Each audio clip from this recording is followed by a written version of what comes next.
Hello everyone, आज हम लोग क्लास 11th का biological chapter number 2 biological classification start करने जा रहे हैं। बहुत ही इंटरेस्टिंग चैप्टर, स्कोरिंग चैप्टर है और इससे कॉम्पिटिटिव नीट में भी बहुत ही ज़्यादा क्वेश्चंस पूछे जाते हैं।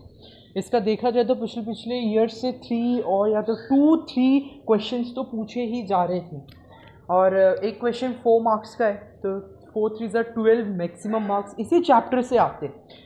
So let start this chapter number 2 biological classification. बहुत ही इंटरेस्टिंग चैप्टर, इजी है, कॉन्सेप्ट क्लियर रहेंगे, everything is easy.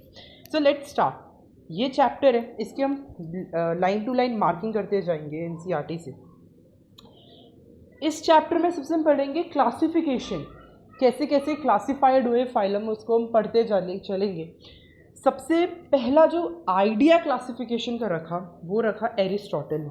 Aristotle was the first scientist who, मतलब जिन्होंने साइंटिफिक बेसिस पे क्लासिफिकेशन किया, बट इनकी क्लासिफिकेशन को बायोलॉजिकल क्लासिफिकेशन बिल्कुल भी नहीं माना गया। पर अब देखते हैं क्यों।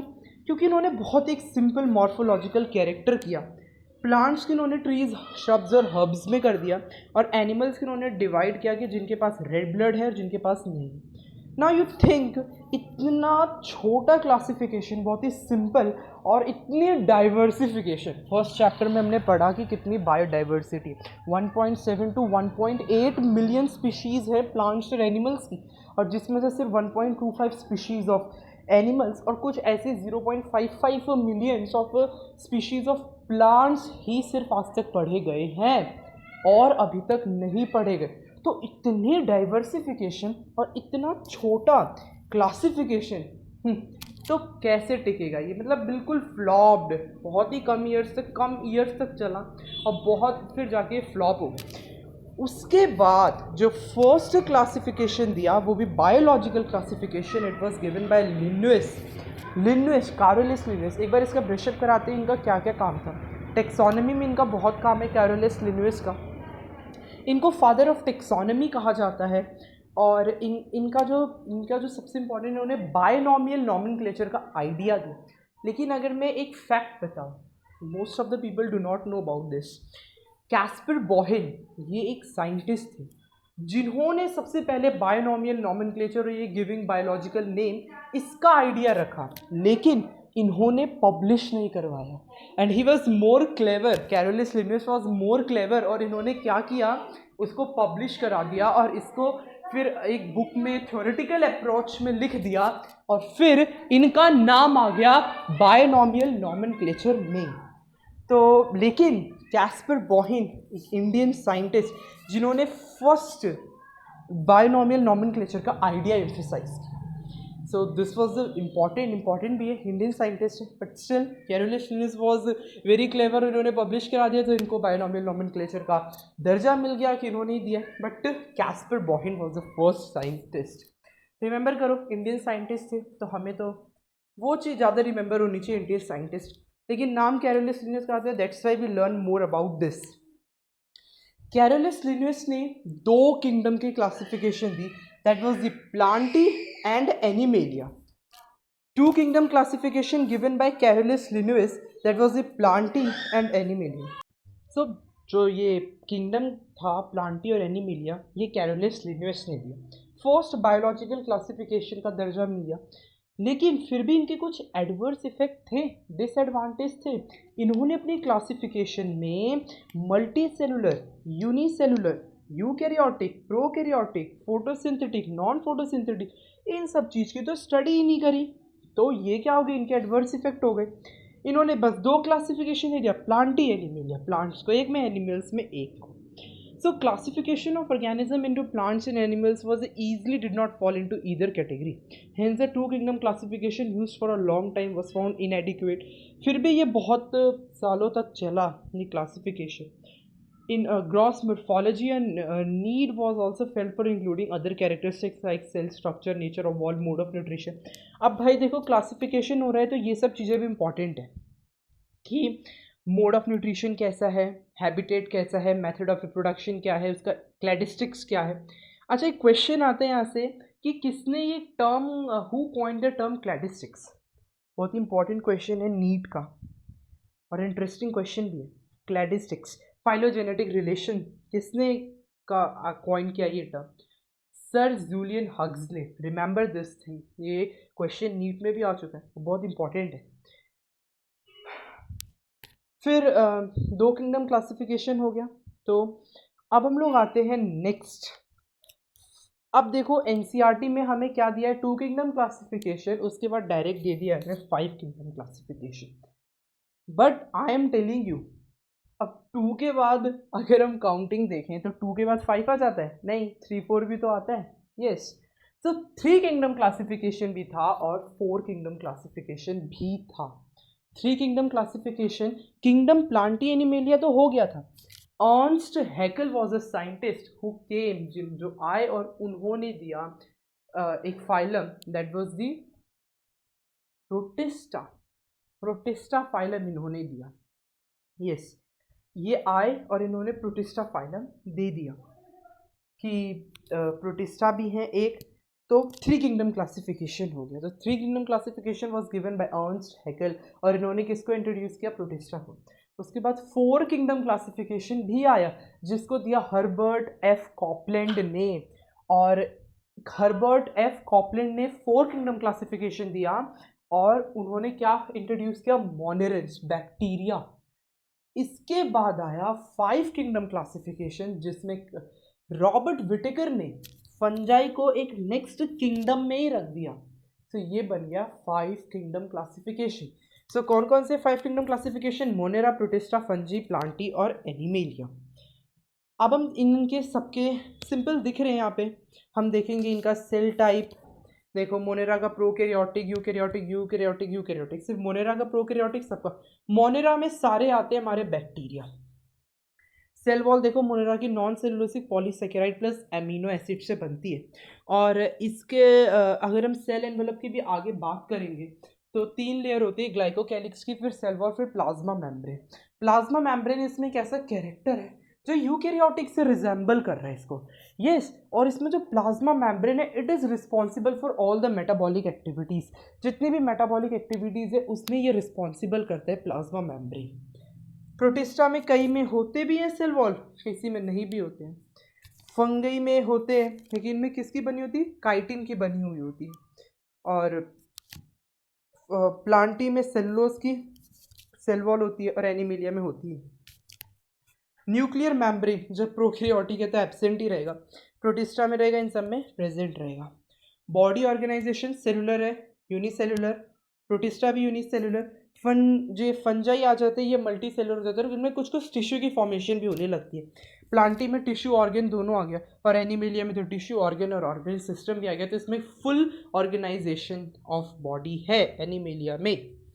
Mode of nutrition, mode of nutrition autotrophic, heterotrophic. Most important question, most important, just marked it. ये नहीं है क्वेश्चन, ये आता है कि टेल, मतलब बताओ कि पांच किंगडम क्लासिफिकेशन में सबसे most diverse mode of nutrition किसका है। मोनेरा का, प्रोटिस्टा का, फंजाई का, प्लांटे का, एनिमेलिया का। So remember this, monerans that have the most diverse, सबसे डाइवर्स उनका मोड ऑफ न्यूट्रिशन है मोनेरा। उसका प्रोटिस्टा, देन फंजी, ये सब दिख रहे हैं कैसे कैसे हैं, ऑटोट्रॉफिक, हेटेरोट्रॉफिक, और ये कैसे, ठीक है। तो ये five kingdom classification Robert Whittaker ने पब्लिश किया 1969 में। और वो कौन कौन से थे, Monera, Protista, Fungi, Plantae and Animalia. अब देखो इनके किस क्राइटेरिया पे किया, बोर्ड का इंपॉर्टेंट क्वेश्चन है, क्राइटेरिया पे किस पे किया। सबसे पहले इन्होंने सेल का स्ट्रक्चर देखा, बॉडी की ऑर्गेनाइजेशन देखी, मोड ऑफ न्यूट्रिशन देखा, रिप्रोडक्शन देखा, phylogenetic relation. Mode of nutrition means autotrophic है या हेटेरोट्रॉफिक है, रिप्रोडक्शन मीन्स एसेक्सुअल है या सेक्सुअल है, और हमारा जो सेल स्ट्रक्चर है प्रोकैरियोटिक है, यूकैरियोटिक है, बॉडी ऑर्गेनाइजेशन कैसे, मल्टी सेलुलर है, यूनिसेलुलर है, और फाइलोजेनेटिक रिलेशनशिप देखी। और इनका किंगडम क्लासिफिकेशन हम आज तक पढ़ते हैं, बहुत ही अच्छे किंगडम क्लासिफिकेशन का we study him till today. अब हम आते हैं हमारे six kingdom classification, Carl Woese ने दिया है सिक्स किंगडम क्लासिफिकेशन। कुछ नहीं था इसमें, सिंपल है। इन्होंने क्या करा, जो मोनेरा है, एक सेकेंड, ये जो मोनेरा है, इन कार्ल वूज ने मोनेरा को दो सब पार्ट में डिवाइड कर दिया। मोनेरा को दो सब पार्ट में डिवाइड कर दिया, that is the archaebacteria and eubacteria. मतलब इन्होंने 3 डोमेन दे दिए, एक डोमेन दे दिया आर्के बैक्टीरिया, एक डोमेन दे दिया यू बैक्टीरिया, और जो तीसरा डोमेन दिया यहाँ पे लिखा है the 3 domain system that was given bye Monera को इन्होंने 2 डोमेन में कन्वर्ट कर दिया। बताएंगे क्या होता है ये आर्के बैक्टीरिया, यू बैक्टीरिया और यू कैरिया है आगे, जिसमें आते हैं हमारे प्रोटिस्टा, फंजी, प्लांटी और एनिमेलिया। सो अभी हम 6 किंगडम क्लासिफिकेशन। अब देखो इन्होंने क्यों ऐसा दे दिया आर्के बैक्टीरिया और यू बैक्टीरिया। अगर हम देखें सबसे प्रिमिटिव जो सबका एंसेस्टर है वो हमारा है प्रोजीनोट, उसके बाद आए archaebacteria, then eubacteria, then this sequence आए। तो जो आर्के बैक्टीरिया है वो यू बैक्टीरिया से मोस्ट प्रिमिटिव वंस है।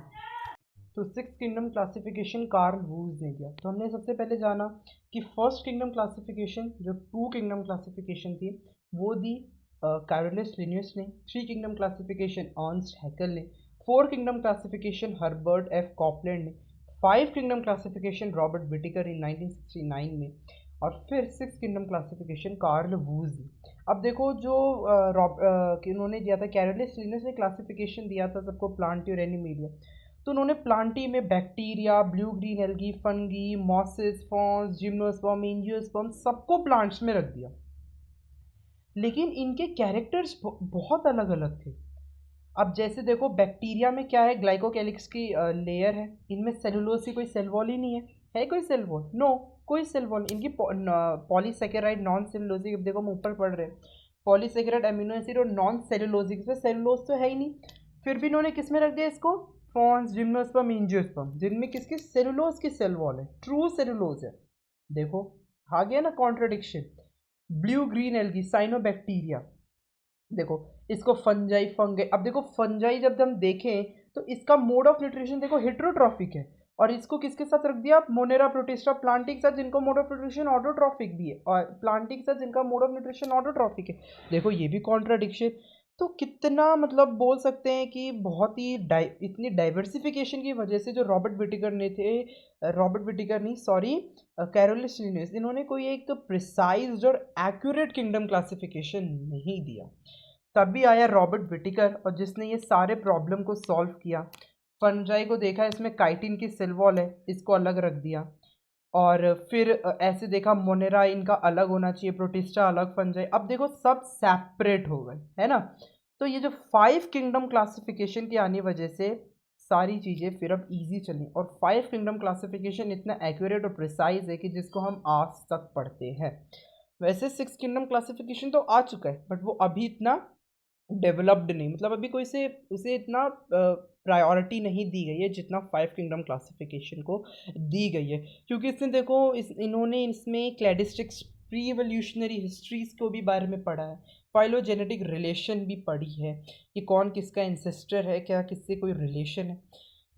तो हम जो अब जो मेरी नेक्स्ट वीडियो आएगी वो आएगी किंगडम मोनेरेंस पे, ठीक है।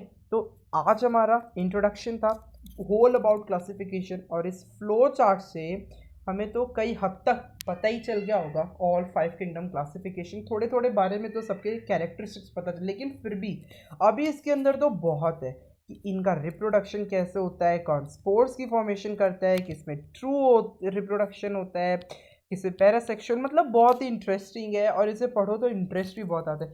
देखो इनमें रिप्रोडक्शन कैसे होता है, प्लाज्मोगेमी, कैरियोगेमी, फिर मियोसिस, मियोटिक रिडक्शन, डिवीजन होता है, स्पोर्स कैसे बनते हैं, और मतलब ऑल्टरनेशन ऑफ जेनरेशन, ये देखो वायरस, बहुत interesting chapter, it's a very interesting chapter, बहुत ही ज़्यादा, मेरा तो बहुत ही फेवरेट चैप्टर ये। और इसको हम अब आगे पढ़ेंगे। आज हमारा सिर्फ इंट्रोडक्शन वीडियो था इस चैप्टर के बारे में, बायोलॉजिकल क्लासिफिकेशन।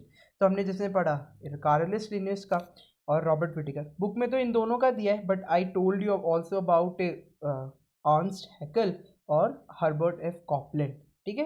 वो थोड़ा एक्स्ट्रा था, एक्स्ट्रा नॉलेज भी हमारे पास होना चाहिए। So let's complete now, I am going to finish this video, ठीक है। आई होप कि आपको ये कॉन्सेप्ट अब बिल्कुल क्लियर हो गया होगा। एनसीईआरटी की तो लाइन अगर अब इस वीडियो को अच्छी तरीके से देखें तो एक माइंड में सेट हो गई होगी, ठीक है। So thank you for this. अगर अच्छी लगी हो तो लाइक, शेयर और कमेंट। आप करना मत भूलिएगा। ठीक है, थैंक यू।